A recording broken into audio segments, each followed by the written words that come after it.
podcast aja dulu. Bre, Nah, kayaknya kita harus melakukan komunikasi intens dan kita videokan. Soalnya kita nggak pernah kan. contohnya gimana? Ya kita videokan aja obrolan kita gitu. Kita kan ada tugas dari Matkul Bahasa Indonesia nak. Yang mana? Oh iya, tugas bahasa Indonesia yang bikin apa gitu kan, yang bikin ngevlog gitu kan. Iya. Kalau bikin podcast enak juga nih sekalian. Enak juga ya. Tapi kita pakai bahasa baku. Oh iya, bahasa baku. Ayo udahlah, Soalnya bahasa coba- Indonesia kan. Iya. Coba gas aja lah lagi nak. Oke lah. Kayak podcast aja gitu kita bikin. Boleh, kan? boleh. Harusnya di videoin dulu nih. Iya. Videonya? Ini videonya. Oke. Nah jadi gini Lep. Kan kita mau bikin tugas bahasa Indonesia nih.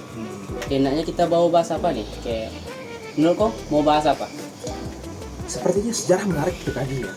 Sejarah. Atau politik atau terkait dengan sosiologi. Itu sejarah tuh enaknya buat kau aja tuh.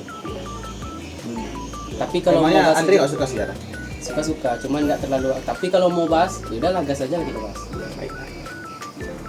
Mumpung sekarang kan akhir tahun kan. Kalau kita bahas sejarah tentang apa aja dulu, tentang di Indonesia aja dulu. Contohnya kayak ya itu tadi. Itu kan yang tentang pemilihan pilkada yang baru diadain kemarin. Ya, Kan soalnya ada masih tuh. panas-panas sih kan, Ya, masih masih- hot issue lah. Masih apalah lagi kan. Kalau menurut kau Lim, kan ada tuh yang trending di media sosial kemarin tentang ada ustadz yang ikut nimbrung juga di dunia politik tapi mendukung salah satu pihak paslon. Menurut kau gimana? Jadi gini, dalam sejarah keislaman terkait dengan masa kemasan Islam di zaman dahulu seperti Umayyah, Abbasiyah maupun Utsmani atau sering disebut dengan Ottoman, mereka memiliki satu konsep rumpun ilmu yaitu usuluddin. Usuluddin itu nanti turunannya itu seperti akidah filsafat, ilmu tafsir, Nah, ilmu hadis yang berkaitan dengan dasar agama. Usul itu artinya asal, ad-din artinya agama, asal agama. Otomatis kita mengkaji terkait dengan hal yang mendasar terkait dengan agama. Nah, ulama-ulama yang mengkaji terkait dengan dasar agama ini memiliki wewenang untuk bisa mengatur koridor terkait dengan pemerintahan yang melakukan kebijakan. iya. Sehingga apa? Sehingga kebijakan yang dilakukan oleh pemerintah itu bisa tercover dengan baik atau terkontrol dengan baik oleh para ulama yang membahas tentang atau yang mengkaji tentang usuluddin tadi. Ya. Sehingga apa? Sehingga tidak adalah keputusan yang kontroversial atau keputusan yang merugikan publik. Nah, itulah gunanya ulama dalam politik. Oh, jadi kan kayak apa namanya itu? Boleh-boleh saja kan kalau ulama-ulama tuh ikut-ikut juga di dunia politik. Tujuannya juga memajukan negaranya kan atau daerah tersebut kan. Tapi itulah masalahnya. Salah satu ulama-ulama tuh kayak ikut juga lah mau ngejatuhin apa paslon lain gitu. Ya, itu kita menilik lagi pada zaman dahulu. Ya, terkait dengan perpolitikan di Indonesia itu banyak sekali yang berkaitan dengan politik identitas. Ya. Contohnya pada saat pilkada di DKI Jakarta tahun 2017, Oh iya yang itu pertarungan sengit antara Anies Anies Baswedan. Baswedan dan juga Ahok. Ahok. Selepas dari masalah yang sangat kontroversial yang dilakukan oleh Ahok, Ya. yang menghina ayat Al-Quran, ayat berapa? Ayat 51 ya, Ya, Quran surah Al-Maidah kan. surat Al-Maidah ayat 51. Nah, di situ banyak yang tidak bisa memahami konteks perkataan Pak Ahok. Kenapa demikian? Pak Ahok berkata seperti itu karena ada pancingan dari pembela-pembela Islam atau pendukung-pendukung Anies yang mengatakan bahwasanya kita harus mengikuti surat Al-Maidah ayat 51 bla bla bla bla terkait dengan hal tersebut untuk bisa mendorong Anies maju menjadi DKI Jakarta dengan anggapan bahwasanya Anies adalah bentuk representasi dari Al-Maidah ayat 51 tadi. Ya. supaya bisa menggait para pemilih lah istilahnya. Nah, untuk mengcounter hal tersebut, tentu Pak Ahok tidak diam. Kalau tinggal diam, otomatis nanti karir politiknya bermasalah. Iya. Akan ada stagnan di situ. Nah, untuk bisa menjaga integritas Pak Ahok dalam berpolitik, tentu dia memberikan counter dengan kalimat jangan mau ditipu dengan surat Al-Maidah ayat 51. Di situ pecahlah suatu permasalahan. Iya. Yaitu apa? Yaitu penistaan agama. Jadi kayak orang-orang beranggapan kan, oh jadi yang paslon Ahok, Pak Ahok nih contohnya kan, kayak ngejatuhin agama gitu. Jadi orang beranggapan gak mau lah milih dia lagi gara-gara dia menistakan agama kita. Padahal Iya.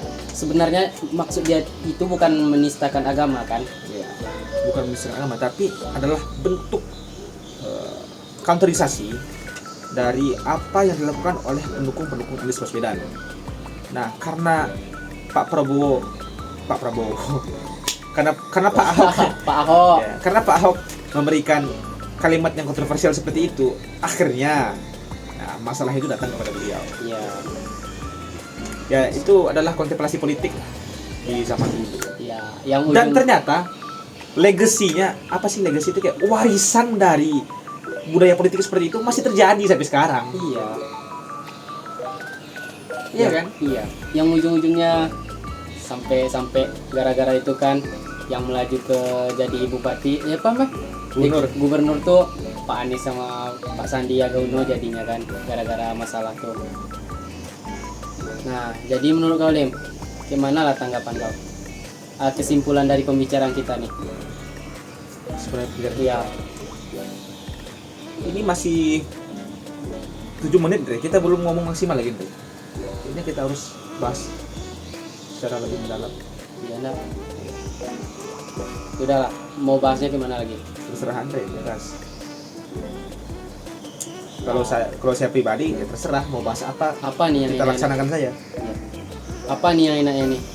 Mumpung akhir tahun sekarang kan, yang masih hot issue lah di dunia, apa lagi? Contohnya. Palestina. Gimana tuh? Coba jelaskan. Aku gak tahu. Aku tahu juga tentang apanya lagi dong. Coba kau jelaskan sedikit.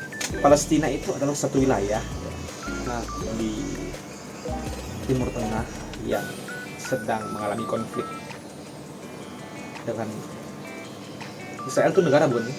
Israel Menurut Andre gimana? Israel negara nggak? negara Negara lah ya. negara. Karena ada PBB. Ada konflik dengan negara Israel. Yang didasari oleh apa? Menurutku pribadi, Andre, permasalahan yang terjadi di Palestina ini bukan permasalahan antara agama, Jadi menurut kau? politik. Oh iya, politik itu udah jelas tuh.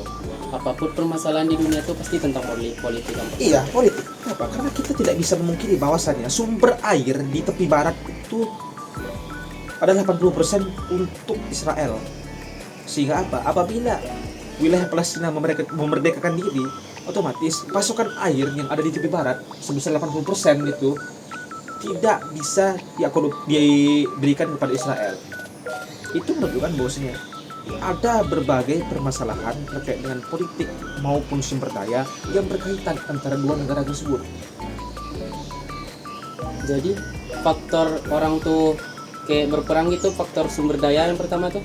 Sumber daya dan juga, nah, isu agama itu hanya cover saja. Oh, Kenapa? Karena ya tentu kita melihat bahwasanya kita sebagai orang Indonesia yang mayoritas Muslim, tentu kita membela saudara seiman kita yang ada di Iya. Palestina. Nah, tetapi kita harus melihat lagi sejarah. Pada saat Bosnia itu perang dengan Rusia, Amerika mendukung siapa? Rusia. Amerika mendukung Bosnia. Padahal Bosnia itu mayoritas Islam.